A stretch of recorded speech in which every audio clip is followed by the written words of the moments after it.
Okay, so this is the story of how I got my two adopted sons.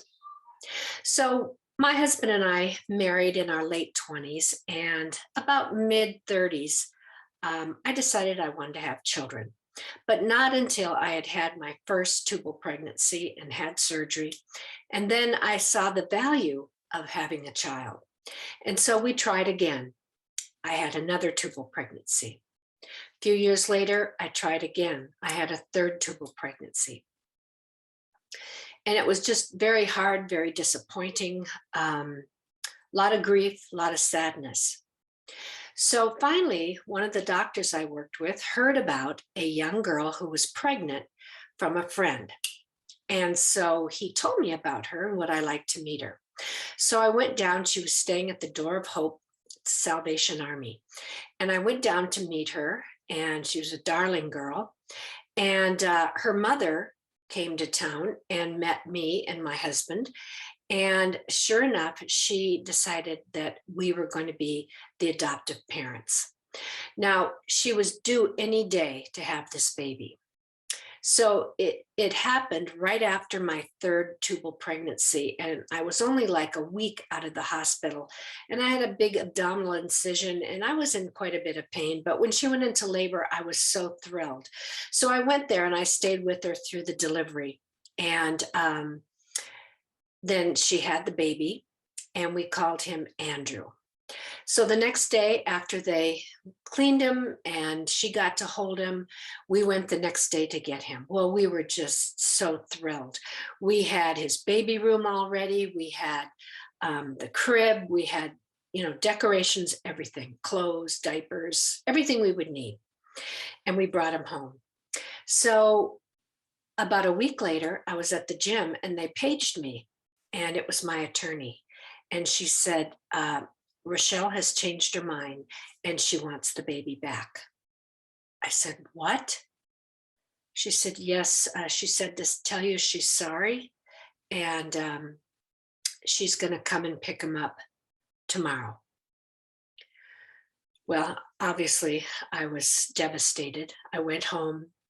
My husband and I put him in a little Moses basket. And I said, I can't bear to hand him to her. So I'm just going to leave him in the Moses basket in a friend's house. And then she could come later with her mother and get him. And that's what we did. My husband and I drove home in silence. Well, about a week later, I get another call, and it's from my attorney. And she said, Rochelle just called me. She's in Tijuana with the birth father, and he's abusive, and she doesn't feel like she's safe there. And she made a terrible mistake thinking she could care for this baby with this father, and she wants to give him back. Oh, well, I was so thrilled. In the meantime, my sister Bonnie had flown out to comfort me, and she was there when I got that call. So we were just rejoicing. So we drove to the Door of Hope. So our attorney said it would probably be a good idea if you flew her to Las Vegas and signed some papers and make her think that everything was final so this doesn't happen to you again. So that's what we did. We met her there at the Door of Hope. We told her she had to go sign papers, and Michael went to the airport, took her to Vegas. They signed papers there through another attorney, and we put her on a bus to go home with her mother to Northern California. We took Andrew home. We were just rejoicing. I had the baby shower, and it was just a time of joy. Well, 2 months later, I get a letter in the mail, and it's from Rochelle. And she said, my mother has agreed to help me raise the child. And I'm sorry to do this to you once again, but I'm going to be there Tuesday with my aunt to pick up Andrew. Well, it was like Wednesday or Thursday, and so I only had a few days. And so I said, she's not taking this baby from me, not again. So I called my attorney, and she said, I know a really good attorney up in LA. He's just a dog when it comes to, getting these things all settled. And I want you to meet him. So I drove to LA, and I left the baby with Michael. So I stayed at a friend's condo who was out of town, and I met with this attorney, and he said, we're just going to make her look unstable and just this young. She was 20 years old. We're going to make her look like she is not a good mother. And we're going to get you that baby. And I was like, yes. So I drove home from him and I was in bed that night and I was praying. And all of a sudden, the Lord said to me, how would you feel if somebody kept your child? Give the baby back. Trust me, Rebecca. I was like, no, no. But at the same time, knowing how much I wanted a baby, how could I take someone else's who really wanted her child? So I called my husband that morning and I said, I'm coming home. Forget the attorney. We're going to give Andrew back to Rochelle. He said, why? And I said, I just don't feel right about keeping her baby when she wants him back. So he agreed, and Tuesday rolled around. Well, I thought I had told her at one time when she was still pregnant, if you ever change your mind, I will never hate you. I will always love you in Jesus. So I thought, okay, the normal person would really be angry or hateful or whatever. I've got to be like Jesus. So I remembered, if someone asks you to go a mile, go 2. They ask you for a cloak, give them more. So I thought, I'm not going to just give her Andrew. She has nothing. I'm going to give her all my clothes, all my diapers, everything I have for that baby. And I was feeling happy about giving her all that stuff, much to my surprise. So I put everything in bags and she rang the doorbell and she was just trembling in fear. And I brought her in and I had Andrew in my arms and I said, Rochelle, I said, this baby was given to you by God. And I'm not the mother, you are. And I said, I give him back to you and I bless you. As much as I'm hurting and this is painful for me, I bless you. And I want you to know that I love you and I love that baby. And if you ever need anything, let me know. I said, I have all these things for you. And she just couldn't believe it. She was crying. She took the baby. She was kissing him. And off they went. And the door shut. And once again, it was an empty baby room. So it took us quite a while to get over that. And then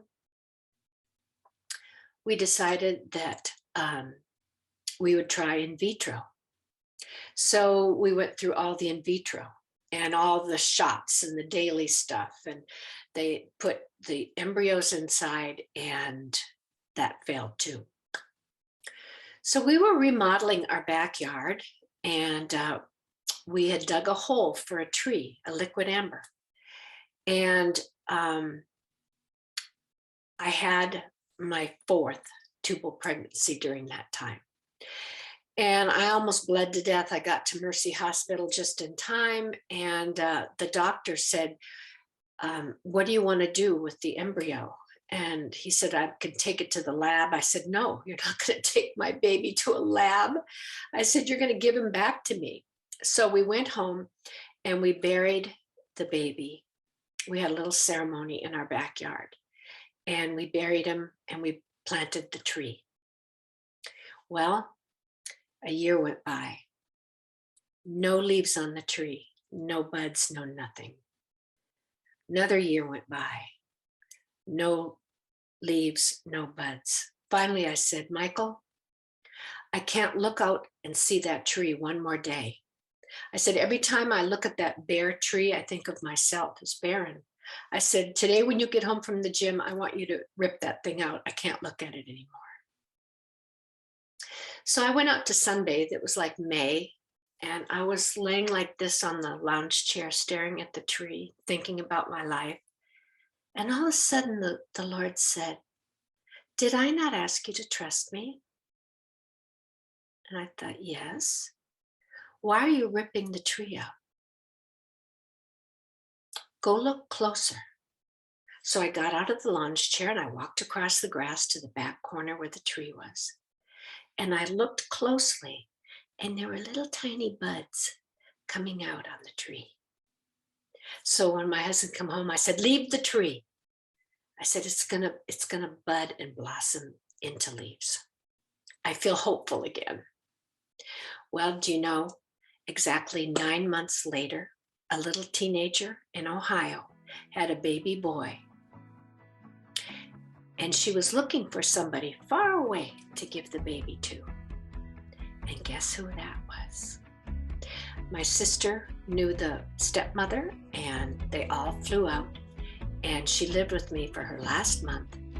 And we were there at Eric's birth. And Kim handed him to me. I got to kiss him and say, hi, I'm your mommy. And I got to wash him, all the meconium and the blood off of him, and put his first diaper on, and we brought him home. And I was never so joyful in my whole life. Now you know the story of Eric and how I got my first adopted son. But there's more to this story, so to be continued.